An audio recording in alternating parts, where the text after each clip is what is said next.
Hello, and welcome to Developmental Services Ontario's webcast.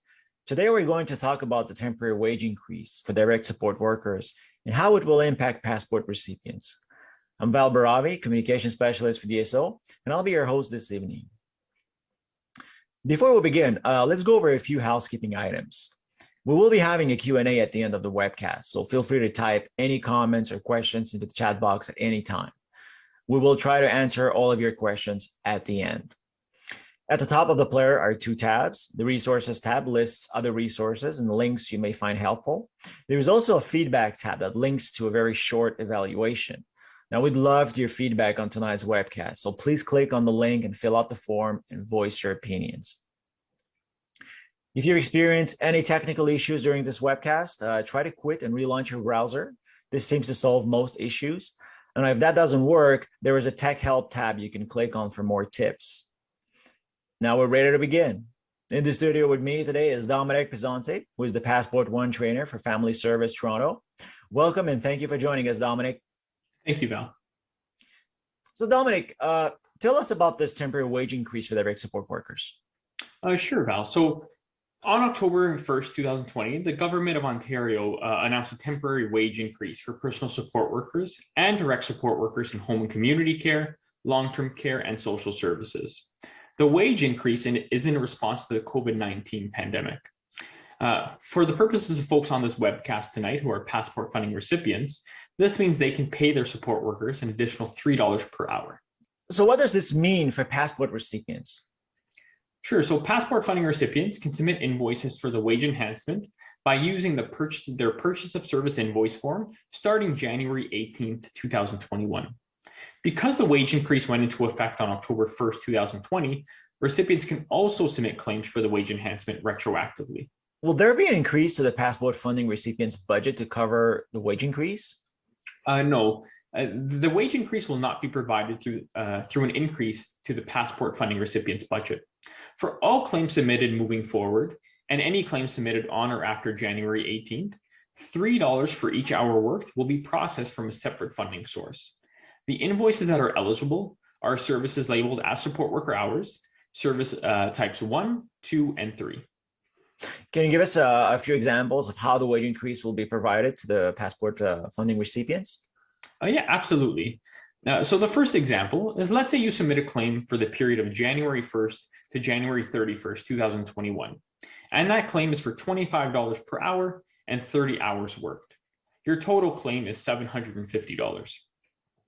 You'd be reimbursed $750 by Passport One, but only $22 an hour would be processed from your passport funding budget. The $3 an hour wage increase is reimbursed from a separate funding source.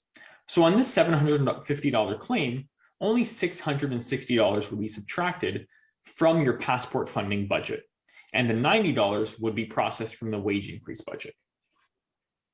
If you've already submitted support worker hour claims with a service period of October 1st, 2020 to January 18th, 2021, the budget would be automatically credited at a rate of $3 per hour worked.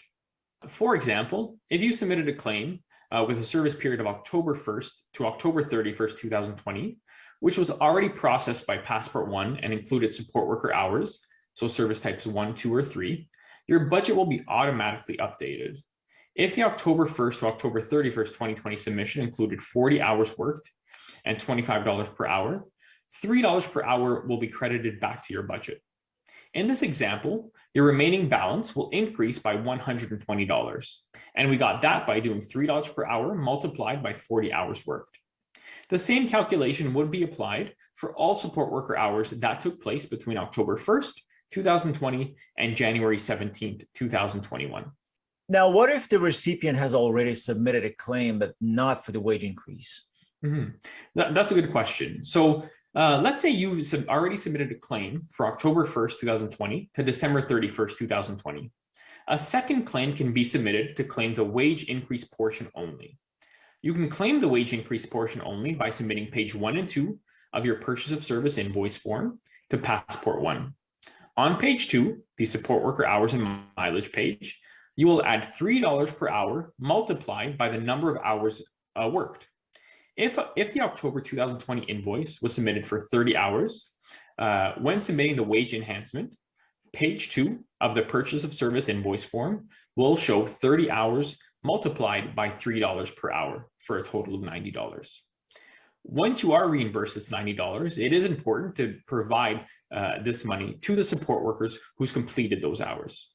What if a recipient has not submitted a claim yet for the period of October 1st to January 17th?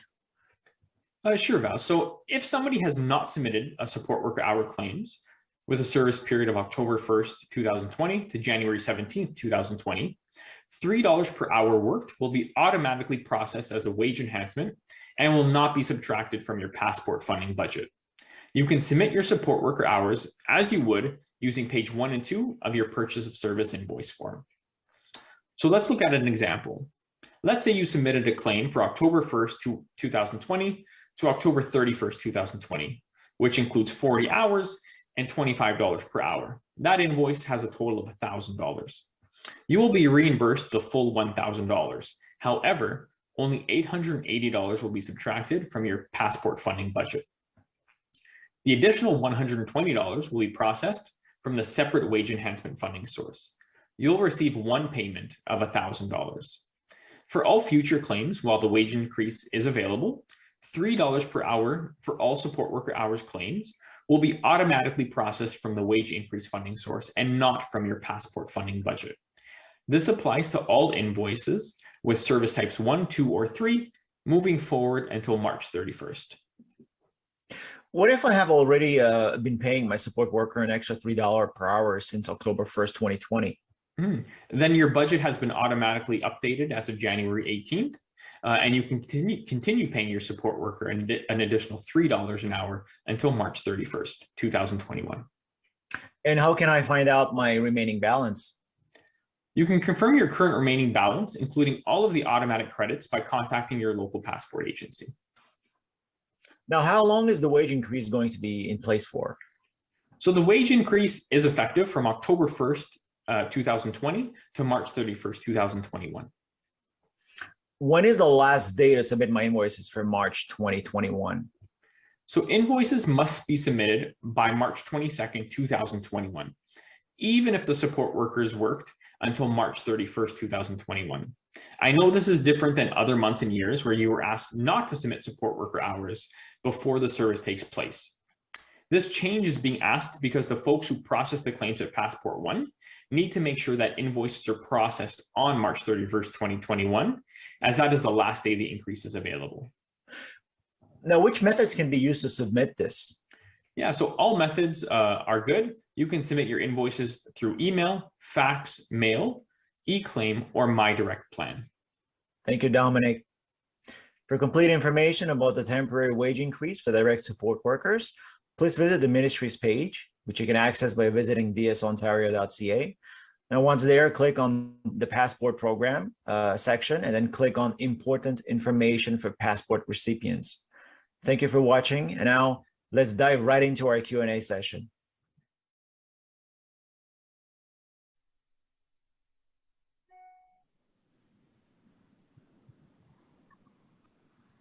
Okay, we're live. Welcome everyone to a live Q&A session. Before we begin, I'd like to go over a few things. So first off, feel free to type your questions or comments into the chat box at any time during this Q&A session. My colleague Maria will assist me in filtering through these questions and comments, and I'm sure that our guest will answer them to the best of his ability. Also, please note that we will publish a transcript of this webcast on our website in the coming days. So Dominic Pizzante, who is the Passport One trainer for Family Service Toronto, will be answering our questions tonight. So without any further delay, let's start with our first question. Dominic, is it true that the March invoice is due by March 22nd? And also, will the temporary COVID expense items still be allowed to purchase for passport reimbursement in the 2021-2022 fiscal year? Thanks, Kyle. Hi, everyone. I guess two questions, so I'll answer both of them. So if you're submitting for support worker hours and looking to claim the wage enhancement, then Passport One has asked that those invoices be submitted by March 22nd so that you can get the wage enhancement before March 31st, because March 31st is the last day. And those invoices need to be paid and processed before March 31st. So the idea behind that is asking that the invoices for support worker hours be submitted on or before March 22nd to give Passport One time to filter through those. If you're submitting for other types of expenses, let's say you're submitting for kind of support worker meals or COVID expenses or things like that, then you don't need to submit by March 22nd. March 22nd is only for those support worker hours that you're looking to claim the wage enhancement for. Makes sense, absolutely. So to move on, is Passport going back as last year? I'm not sure what that means, but I'll answer the question from just a second ago around, I think they might be similar of the temporary guidelines that you just asked about a second ago. So right now, we don't know. We are waiting for the Ministry of Children, Community and Social Services to release that information about when or if these temporary guidelines will be removed. So at this point, we don't know the answer yet.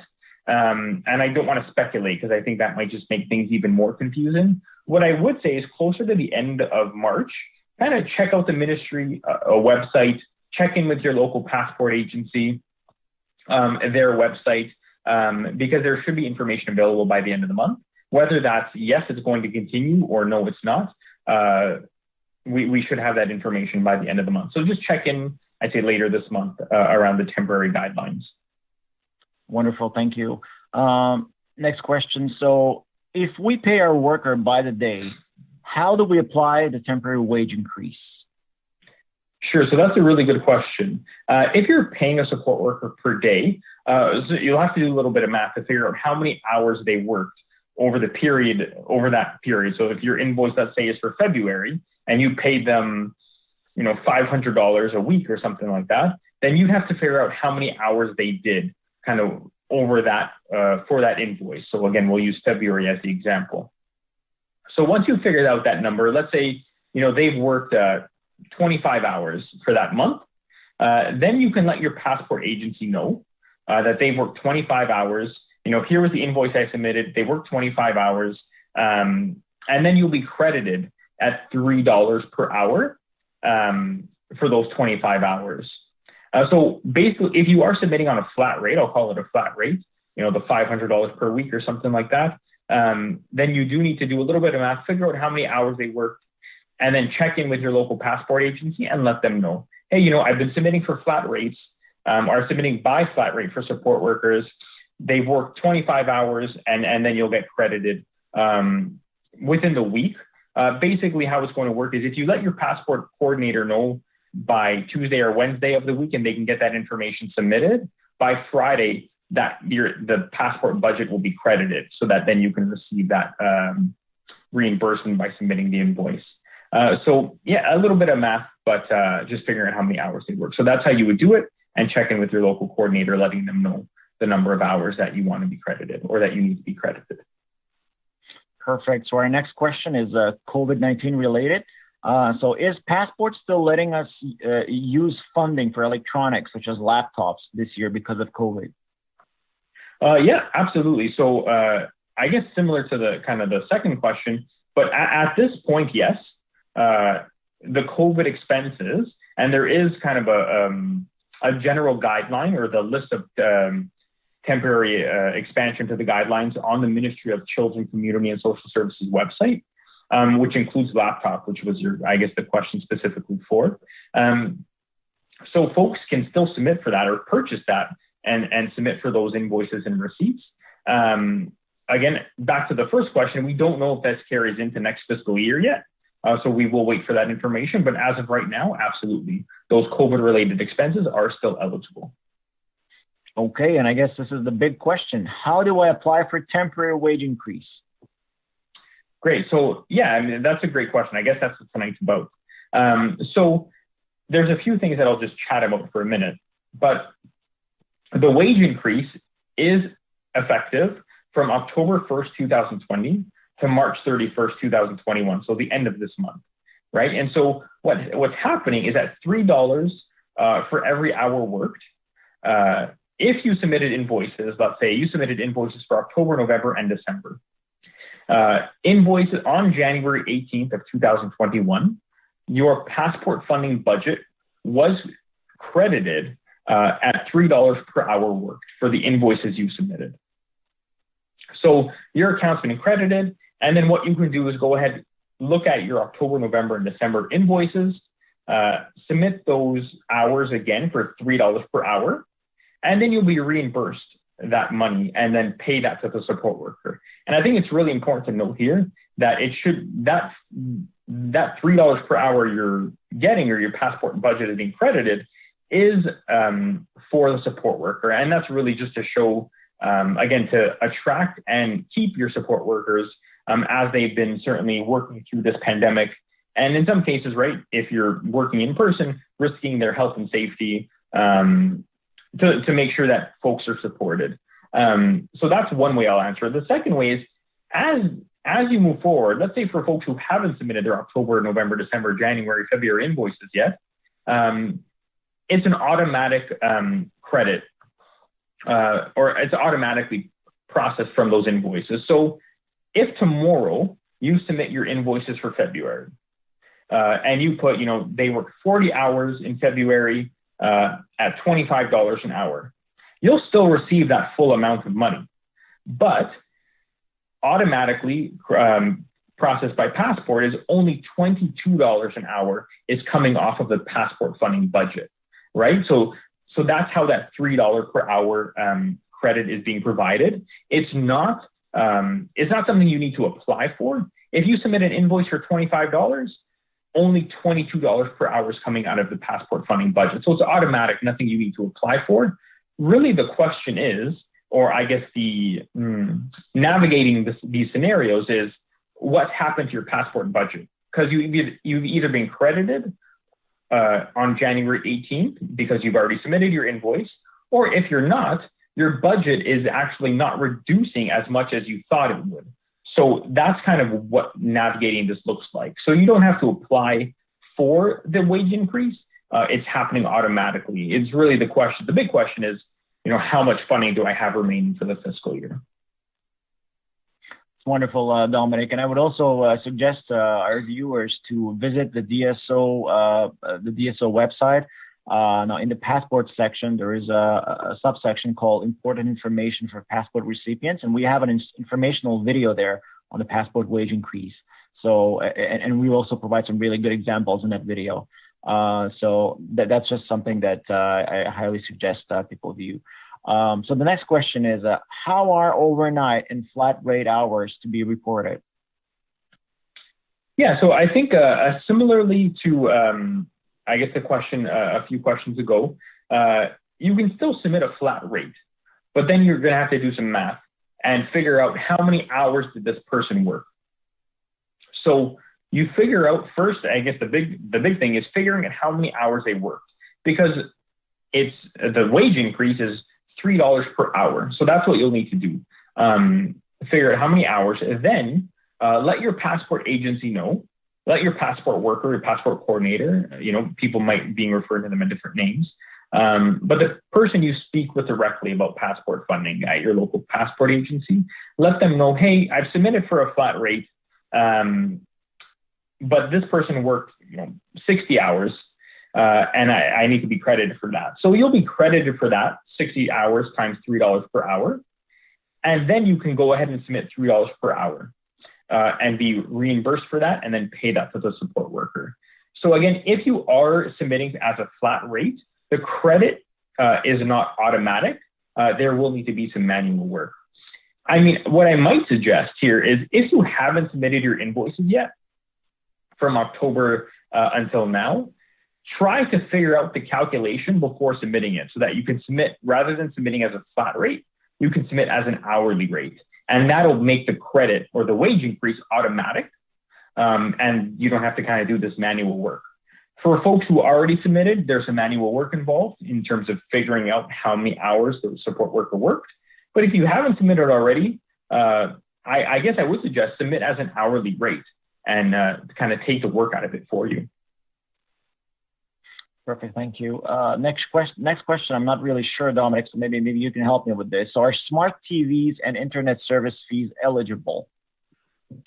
Yeah, so again, referring to the temporary guidelines, televisions and internet bills are covered by the temporary guidelines. Okay. How does one receive the wage increase money? So do we have to send another invoice? Yeah. So if the person asking the question, if they've already submitted for October, November, and December invoices, January, February as well. If they've already submitted those invoices, what they can go ahead and do is submit a second invoice for October to February, let's say, for however many hours worked times $3 per hour. Then they'll get that funding reimbursed to them, and they can pay the support worker their increase that they're entitled to for all the work they're doing over these last couple of months. Okay.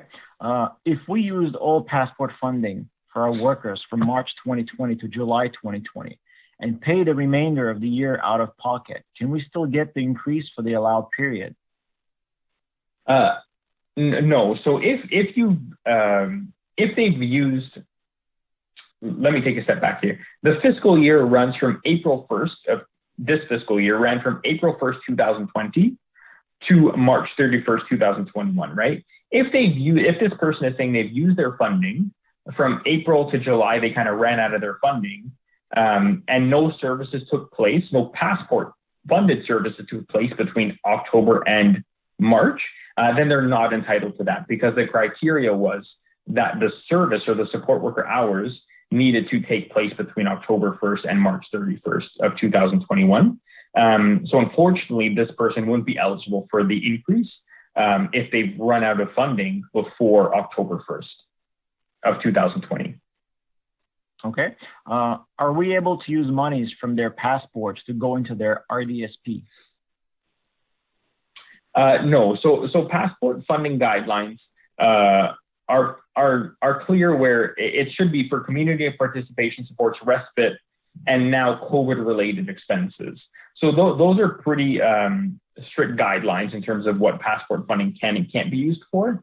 So what I might refer this person to, or the person asking the question to, is the ministry website, or speaking to their local passport agency about services that are eligible under passport funding. But I can't answer now. The RDSP is not an eligible. They can't use their passport funding and then put into an RDSP account. Okay. Next question. The $3 increase, can it be invoiced in the same invoice in a separate line, or a new invoice should be used? What I would actually suggest is not even putting it in a separate line. Put it on the same invoice, because and just one line. So let's say you're paying somebody pre-COVID, or sorry, not pre-COVID, pre-wage enhancement. You're paying somebody $25 an hour. Now what you do is just put on that invoice $28 an hour, kind of build it into the hourly rate, because even if you put $28 on that invoice, only $25 is actually coming out of your passport funding budget. So don't worry about adding it as a separate line or on a separate invoice. Just add $3 onto your hourly rate. And that's Passport will process that automatically, taking off the $3 per hour, not from your passport funding budget. Wonderful, thank you. And I believe I can answer the next question. So will a copy of this presentation be emailed to us? So there will be two things posted on the website. One, if you subscribe to the link on the webcast page for the DSO website, you will be mailed a link to this video, to this webcast, so you'll be able to view it. Or you also have the chance to simply download the full transcript of this webcast. So two choices, the transcript or the video. Okay, moving to the next question. I use MDP. Do I submit $3 times the number of hours worked to MDP as an expense for each month? Yeah, no problem. If you're using MDP, feel free to submit your invoices, $3 an hour through MDP, and that process works the same. So not a problem at all to use MDP to submit this through. And you can submit it. Yeah, if you've submitted your other invoices by month and want to do that for the $3 an hour, that's not a problem at all as well. Perfect. Is the wage increase available for SSAH and OAP? So that's a question I can't answer in my role. So special services at home and the Ontario Autism Program, that there'd be other kind of folks who are who can answer those questions. My role is Passport, so I can't speak to other funding programs, unfortunately, tonight.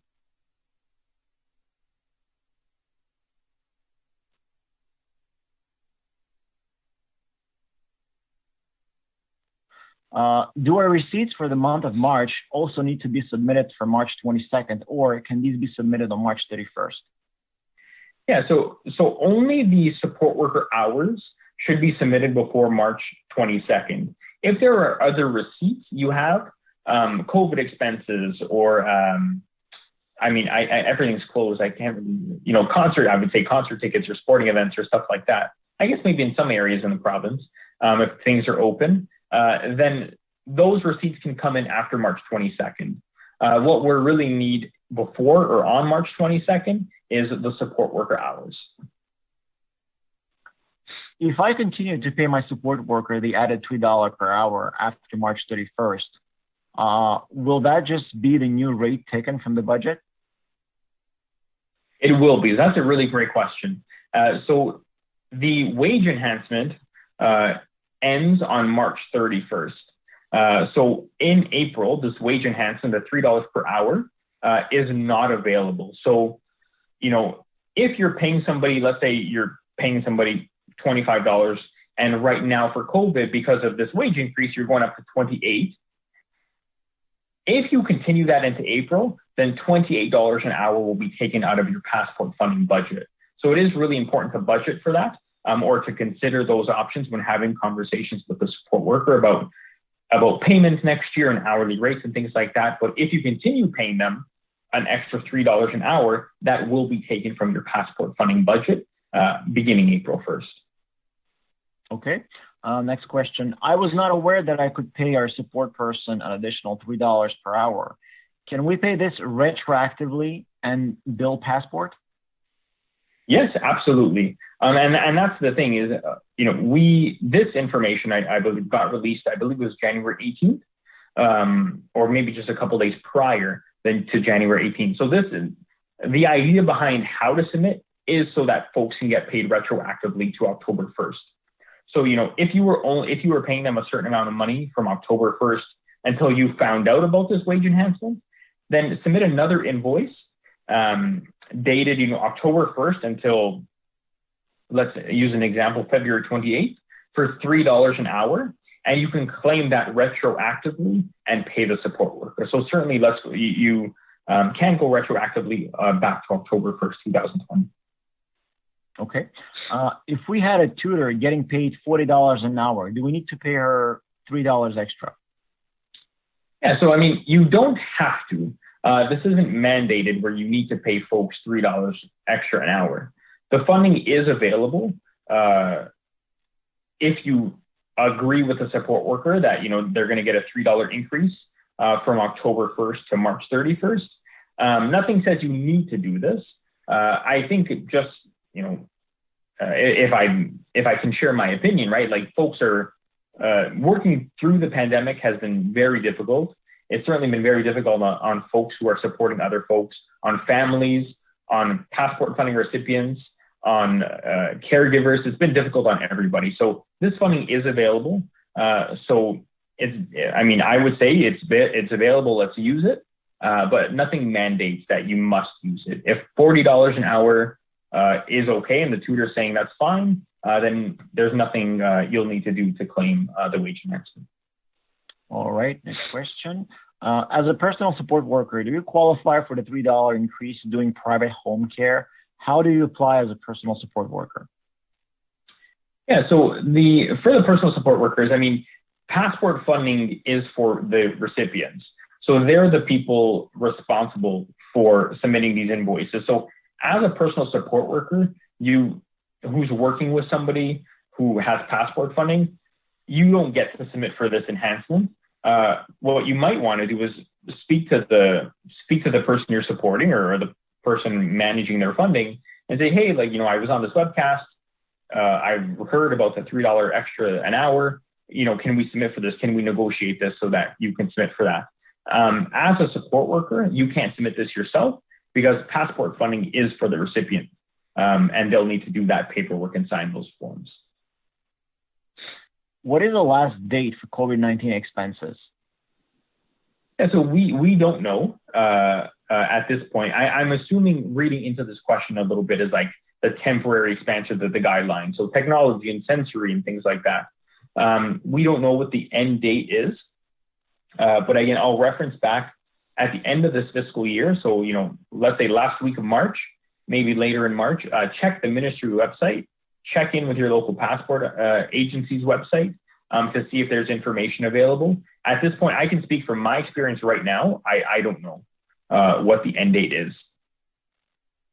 Okay, question about the waiting. So how long does it take usually for Passport One to process claims at the moment? Yeah, I mean, there's certainly a bit of a delay in terms of year-end stuff. Things always slow down, at year-end. I don't have a day. I can't tell you it's this number of days. What I can say is get your invoices in early so that there's time to process those invoices. And so you're not kind of continuing to wait as the fiscal year ends and then we move into the next fiscal year. Things always are delayed, not delayed, but things always kind of slow down a touch at the end of the fiscal year as well, right? We just know the wage enhancement stuff, right, is putting more work on the claims people who process these invoices. The COVID expenses now all need to be reviewed manually. So, I mean, I think we can expect that it's not going to be as quick as it was. But I can't say today, there's X number of days before you'll get paid. What I can say, if you're concerned or you sent an invoice a while back and it's not being processed yet, speak to your local passport agency, your local passport coordinator, and let them know about your situation, and they might be able to advocate on your behalf.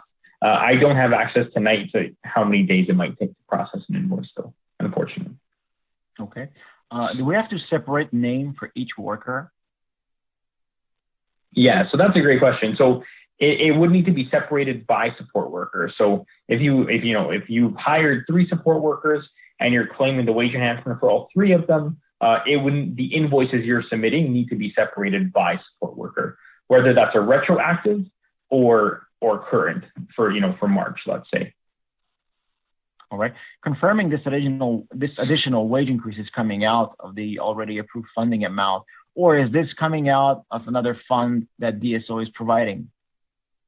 Yeah, so the Ministry of Children, Community and Social Services providing funding, not included in your passport funding budget. So like I said, so if you submit an invoice for $25 an hour, only $22 an hour is coming out of your passport funding budget. And the extra $3 is coming from a separate budget maybe not separate budget, from a separate funding source. So additional money provided by the Ministry of Children, Community and Social Services for support workers. So yeah, it's not an increase to your budget. It's not additional money from the DSO. It's just not the whole amount is coming from your passport budget. It's kind of like a credit almost. You're only being charged $22 an hour rather than the $25 you're submitting for. Can you use money for mileage if you're a parent?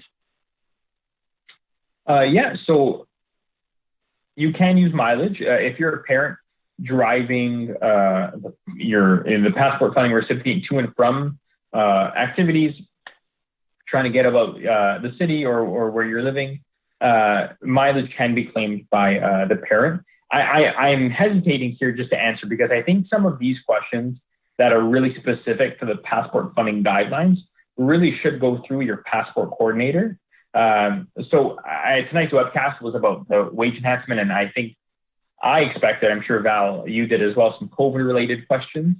But I think questions like this may be better addressed to the passport coordinator. Just chat with them and let them know what your ideas are, and they'll be able to confirm right away for you. Absolutely. You can just simply contact your local passport agency, and they will be able to address that. So a good COVID related question. So how do I submit COVID expenses? Is there a specific form for that? Yeah, so for COVID related expenses, it would go on service type 14 or other, it's called, on your purchase of service invoice form. So it's not an extra, it's not like a new form or anything like that. It's the forms you're currently using, but it's the very last line. It's service type 14 other claims. And you'll see it'll say like start date, end date, invoice number and amount. I don't have it in front of me. I'm just recalling off the top of my head. And that's where you put the COVID expenses. So whether technology or personal protective equipment or sensory items, that's where they go, right on your purchase of service invoice form. All right. Can I enter the hours being claimed on one invoice rather than an invoice for each month? Yeah, absolutely. So if you want to submit, if you haven't submitted invoices yet and would like to submit from October 1st to March 31st, you can certainly do that. The start date would be October 1st, the end date would be March 31st, and you just put however many hours and the hourly rate in there. You don't have to break it down by month. You can do it, every month or every 2 months or every 3 months, whatever you find beneficial and easiest for you. Okay. Will unused passport funds at the end of March be rolled over to April, or is it use it or lose it? Yeah, it's use it or lose it. So if you don't use all of your passport funding for this fiscal year, then April 1st, you get your funding again for next fiscal year, but it's not including, like nothing rolls over, I should say. So you'll just start fresh next fiscal year, but nothing's rolling over. All right. If families are paying family household members through passport to support the passport recipient, can the family member qualify for the wage increase? So all eligible support workers who are doing service types 1, 2, or 3 are eligible for this wage increase. I'm going to direct this question back to the local passport agency here, Val, just because I recognize maybe there's some familial stuff going on about who the support worker is. So it's hard for me to answer directly when it's about, like, I'm not sure who in the home might be the support worker. So I don't want to answer and give somebody wrong information, as well as the other hundreds of people who are listening right now. So what I would say is all eligible support workers all support workers who are working are eligible for this wage enhancement, but not understanding the question fully and who the worker is, I'm going to redirect this person back to their local passport coordinator. Okay, thank you, Dominic. And under what category, under MDP, can I submit for the hours? Support worker. So what is the wording I should use? Yeah, so it would be service types 1, 2, or 3. And there's a section called support worker hours. So the very first thing on the purchase service invoice form or on MDP is service types 1, 2, or 3. All of those 3 service types are eligible for this wage enhancement. So you can use whichever one of those best fits for what the support worker is doing, the work they're doing with the passport funding recipient. Wonderful. And our last question, do workers need to provide a signature on the invoice? So right now, because of the COVID or temporary guidelines, workers are not required to sign the support worker information, the support worker forms. That's part of the temporary COVID kind of guidelines right now. So if it's challenging to get their signatures because you're working electronically or don't have access to email, things like that, you can still submit it without the support worker signature.